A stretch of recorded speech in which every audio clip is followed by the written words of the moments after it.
Fair play is unbearable if Marriage Story and scenes of a marriage felt too much for you to endure. In her directing debut, Chloe Delmont explores the gradually failing relationship between two workers at a financial institution. Recently engaged, which is meant to be the happiest moment for a relationship, Emily and Luke are dismantling each other day by day rather than rejoicing and organizing their wedding. When Emily gets a promotion at the stock company, which she once believed was going to go to Luke, everything starts to go wrong. Luke seems unconcerned that she was hired rather than him at first, but as time goes on, he starts to wonder about his fiancée's quick ascent to the top and his own prospects in the company. Luke is itching for a turn in the spotlight as Emily receives more and more appreciation for her new role. Their capacity to work things out and encourage one another wanes as their power differential grows. Their unhealthy relationship ultimately has the most graphic and bloody outcome. Here is a breakdown of the film's final scenes and the message that the Netflix thriller is trying to convey. Luke acts like an atomic bomb that could blow up at any moment after going MIA for a few days at the office and at home, and Emily knows it. The protagonist is unsure of what to do when her mother keeps calling and texting her about the engagement party she is planning to congratulate the couple. Emily is prepared to put her personal problems aside and provide the best presentation she can for the firm's client when she is in a crucial meeting with her supervisor Campbell and another employee Paul. But Luke enters the room inebriated and agitated just as she is about to speak for the first several minutes. He demolishes everything that stands in his way, interrupts Emily's presentation, and claims she had an affair with a worker, promising him advancement in the firm in return for sex. Luke looks even more insane in this scene, as if his prior request for a promotion from his boss wasn't already enough of a sad scene. There is a catch, though. In addition to embarrassing himself in public, he is damaging his fiancée's standing as PM, portfolio manager. After the disastrous meeting, Emily is at a loss as to how to calm the uproar and can't seem to find Luke. She is enraged that he is attending their engagement party as if nothing occurred, and she is trying to get in touch with him. A celebration of love turns into a celebration of calamity once Emily shows up to the party. When she eventually locates Luke by the bar, she confronts him about his behavior, both in their relationship and at the company. He finally gives in to the ugly thought he's been working so hard to keep to himself during a tense moment. Rather than working Emily as hard as he had for years, Luke accuses Emily of sleeping her way to the top. She is deeply affected by this because, in addition to casting doubt on her loyalty, the love of her life is also disparaging her work at the company. Why couldn't she have received the promotion on the basis of merit alone? There is further debate on this point. It reaches Emily and Luke's ongoing spat in the restroom. Their altercation suddenly turns into kissing and sex that is a little bit forceful.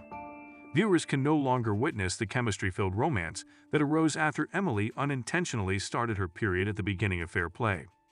Emily tells Luke to stop being so abusive, but he rapes her after she shuts down. The transition from peaceful to violent is subtle but noticeable. She has bruises all over her body and on the side of her face the next day. Emily finds the inner fortitude to meet with her employer and keep her job at the company while trying to hide everything with makeup and professional clothes. The main character deceives him by claiming that Luke was her stalker rather than her lover, and that he was so consumed by her that he told everyone they were dating. By the time this chat ends, Campbell clarifies that HR can take care of any situation like this right away. Emily is suddenly struck with the cold reality of the corporate world, where individuals can climb the corporate ladder at any time or have their jobs jeopardized.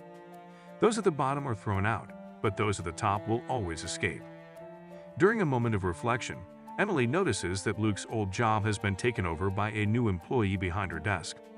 Another woman has joined the team, and her presence immediately draws the interest of her male employees.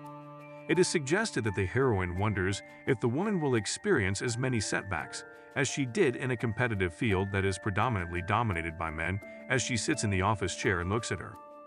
Emily is unsure on what to do after work, though they never officially split up.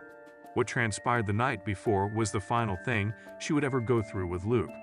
When she gets home, Luke is sitting on the couch, prepared to make the ultimate decision regarding their relationship, and there are luggage all over the floor. He starts talking nonsensically, stating he's going to move out and get a new job so she can have the place to herself. Emily observes right away that he doesn't even appear to bother to apologize for raping her in the restroom the day before, as if he's forgotten. That's when they get into their bloodiest brawl. Emily has had enough of her ex-fiance's criticism since her promotion, and she is no longer willing to bow down to his flimsy masculinity. When she kicks at Knight from the kitchen and starts stabbing him until he realizes what he's done to her, things go out of control. Emily is ruthless, literally losing her mind over her indignation as blood spurts over the floor. She stops when Luke gives in, and in the last scene, she tells him to clean the blood off her floor. All things considered, it is evident that Dumont intended to subject spectators to an agonizing experience in order to provoke thought about our less than idealistic society. Women may have had greater voice after #MeToo, but social institutions are difficult to ignore. Relationships that are fulfilling are frequently impossible for men and women to have when the woman has greater work experience. Rather than receiving credit for their efforts, their career advancement is frequently jeopardized by rumors that they had an affair in order to obtain employment, or that they were just employed to close a minority gap. Even if these assessments are occasionally unconscious, they nevertheless happen when men and women play different roles in society. Fair play opens up a larger discussion about how, despite being such a common problem, power imbalance is still rarely discussed. The last scene leaves the audience thinking about why work and love are rivals rather than friends by demonstrating how damaging two people can be to one another when work comes in the way.